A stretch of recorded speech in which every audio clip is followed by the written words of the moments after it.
Good to breathe. Are you breathing this morning? Take a deep breath with me. I miss doing that together. Take 3 deep breaths. Let's do it again.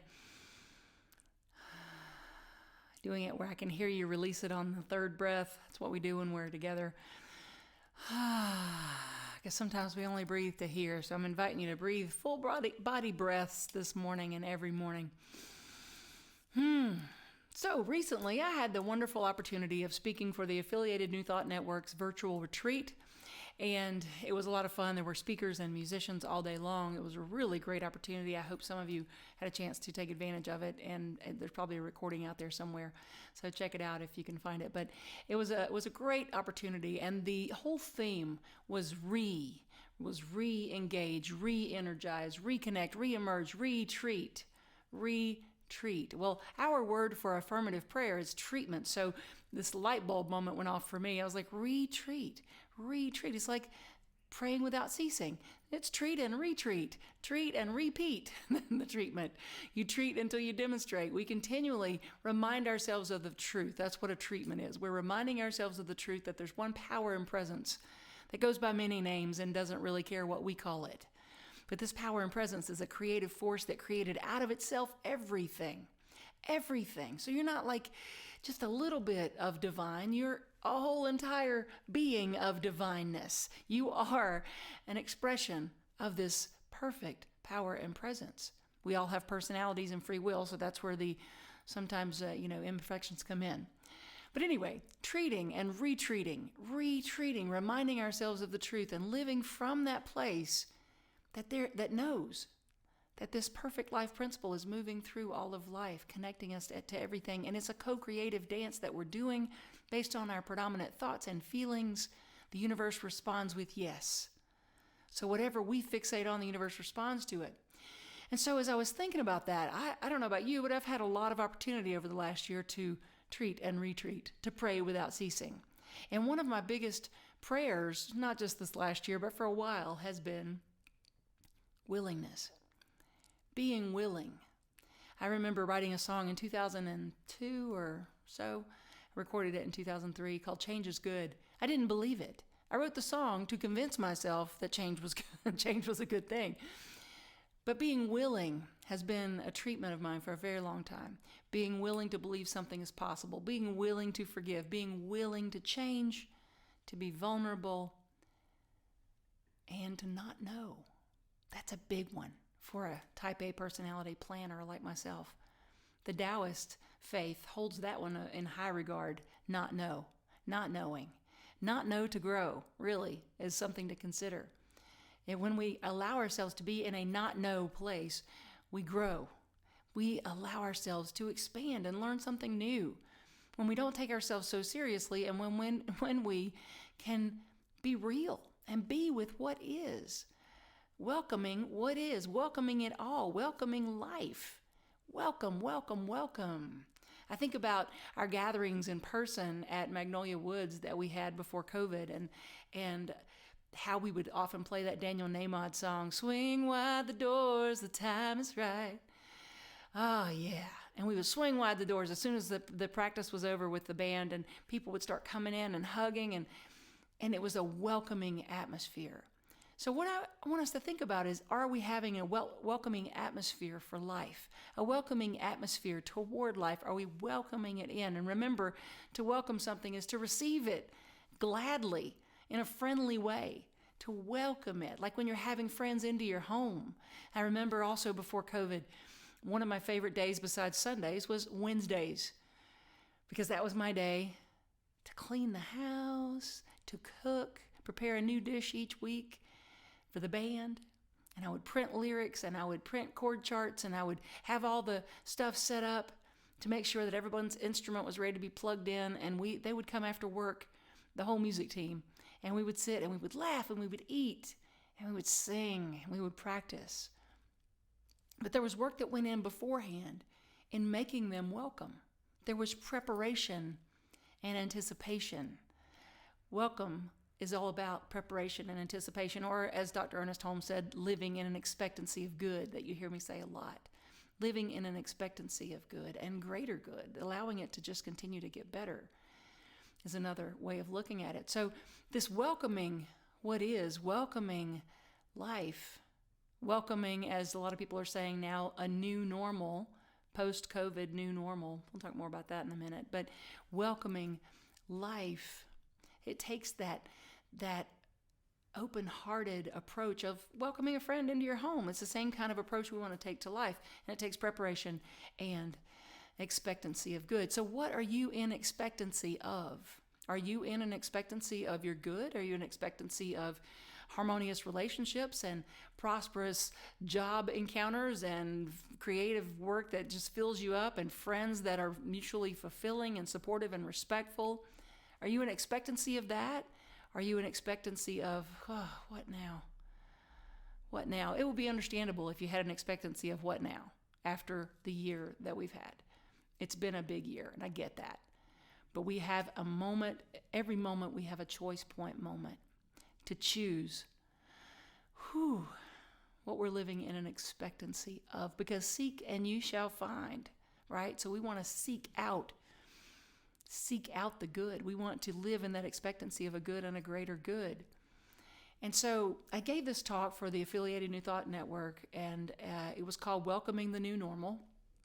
And I wanted to talk all about those things that it takes, to welcome the new normal. And first of all, to realize that welcoming the new normal doesn't mean that, okay, someone's going to create a new normal and it's going to be wonderful and we're going to put a bow on it and then they're going to hand it to us and we're going to go, oh, cool, the new normal, thanks, we'll take that. No, welcoming the new normal is creating it.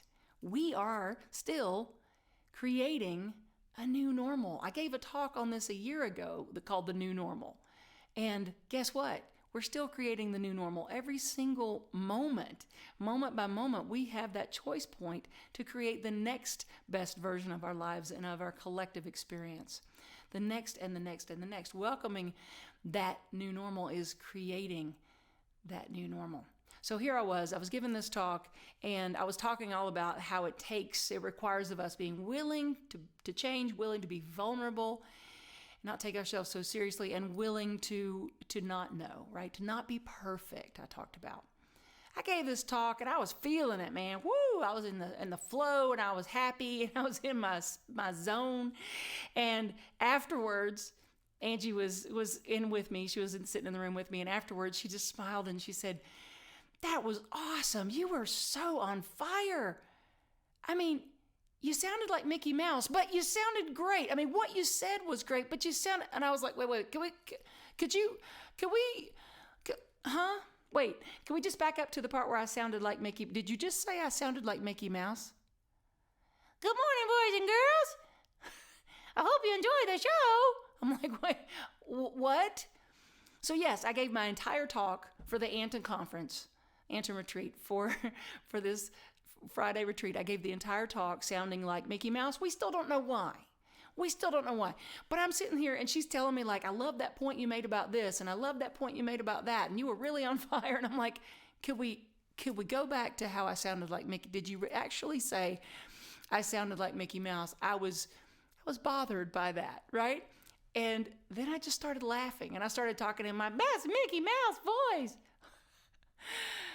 Because you got to laugh. Here I am talking about, don't worry when things aren't perfect. Lean into life. Don't worry when, you're feeling vulnerable and exposed. Hello, Mickey Mouse voice was feeling vulnerable and exposed. I died laughing. I was just cracking up. I'm like, okay, the universe was like, okay, good. Well, you don't want to take yourself so seriously, so here you go, Mickey. Enjoy the ride. Enjoy the show, kids. So, yeah. Anyway, so a willingness to not know, willingness to be vulnerable, willingness to not take ourselves so seriously. All of these things are required when we are welcoming or creating a new normal that works in the highest and best way. And when we are welcoming it all. If we say we want to welcome life, then we're welcoming it all. Mickey Mouse and all. We're welcoming it all. And so if we don't, we end up spending so much time and effort, trust me, I know, planning and preparing and safeguarding and trying to make sure that we've thought of everything that could go right and everything that could go wrong. And it's exhausting. When really, It's not about controlling all of those outer factors. It's about what I'm talking about is having a willingness to be steeped in the knowing that the personality of me doesn't have to be perfect, doesn't have to know all the answers, doesn't have to, can sometimes sound like Mickey Mouse, I suppose, doesn't have to have it all together every single minute, the personality of me. What's perfect is the perfect life principle in place that is God the good giving out of itself to its creation with every moment, every holy instant. We put our trust in that.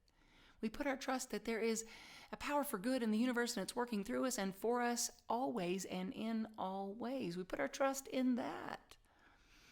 But it takes practice. I know it takes practice. It takes practice.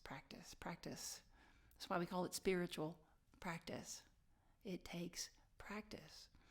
Leaning in, being willing to change, willing to be vulnerable, willing to not be perfect, willing to not know, even when it's hard, especially when life is hard, especially then.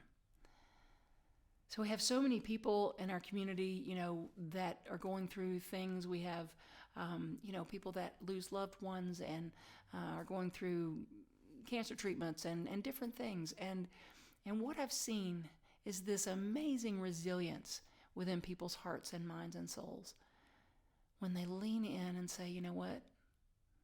I'm going to welcome all of this as part of the experience that takes me to my next greatest good. I may not know how. I may be afraid. I may be hurting, like we talked about last week in the healing meditation, but I'm going to honor it, but I'm going to surrender it. I'm going to honor it by surrendering it. And I'm going to welcome all of life and transcend the pain into a different experience. Because I know that I am, by welcoming all of it, I am creating a new normal for my own life and for the world around me that moves out of continually perseverating on the pain and into staying focused on the promise, staying focused on the profound good available to us individually and collectively. But it goes back to that preparation and that expectancy, where our expectancy is and what preparation are we doing. I've probably told you this before, but I think of walking through my neighborhood before Angie and I started dating. And we're now married, for anyone that doesn't know that.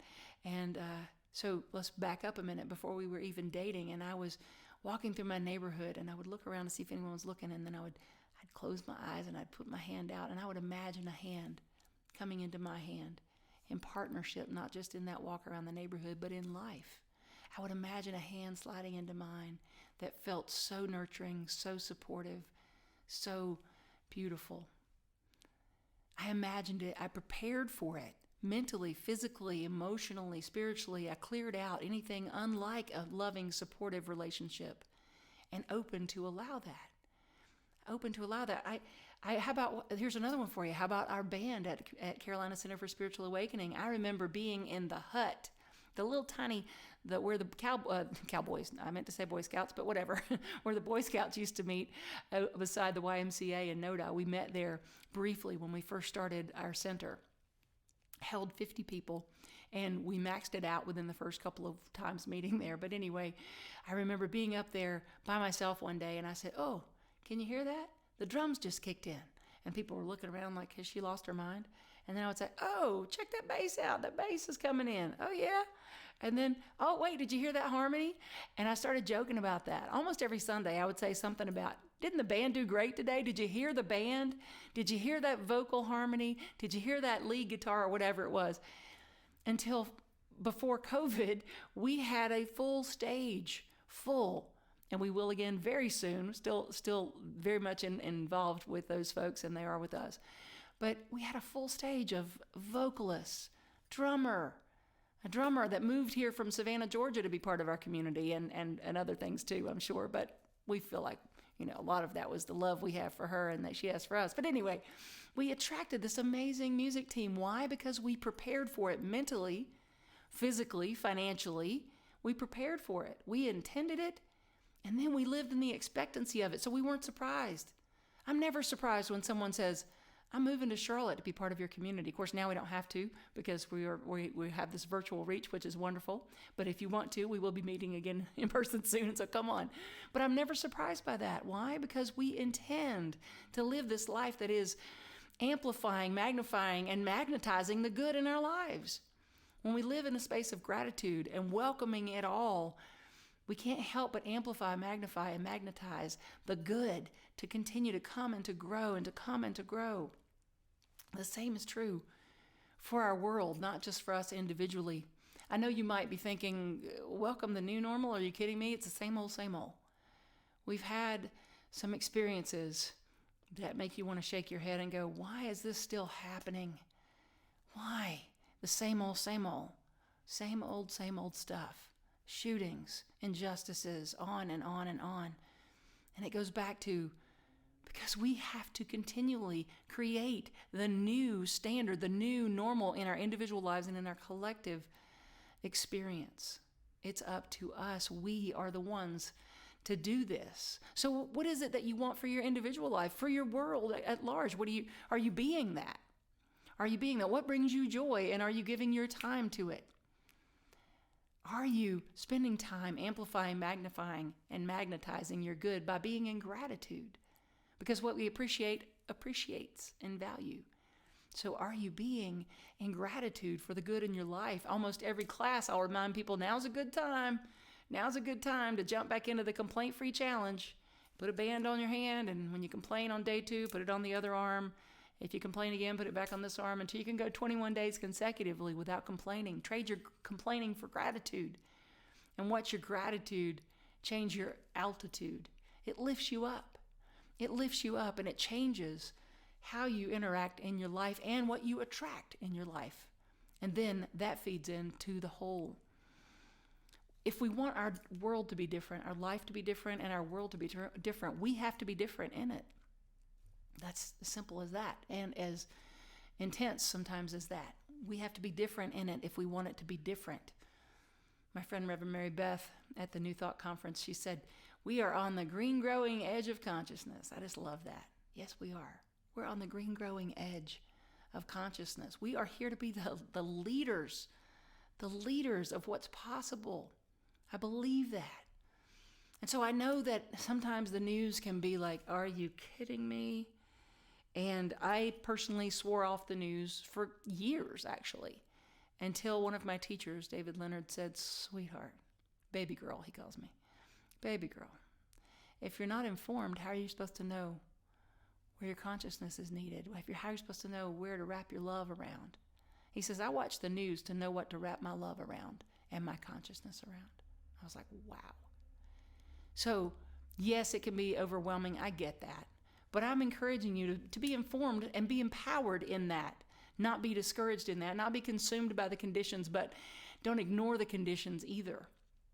Welcoming a new normal, welcoming it all, creating a new normal is every moment, is paying attention and being, as much as we've said it, it still can be said, being the change we want to see, continually doing that.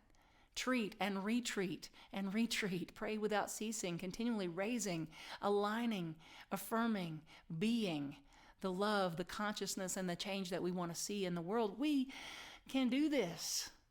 We are what's being asked for in this world right now. Us showing up, singing our love, dancing our joy, living our peace, and lifting one another up. Affirm with me, I am an active participant, an active, empowered participant in life. I am an active, empowered participant in my life.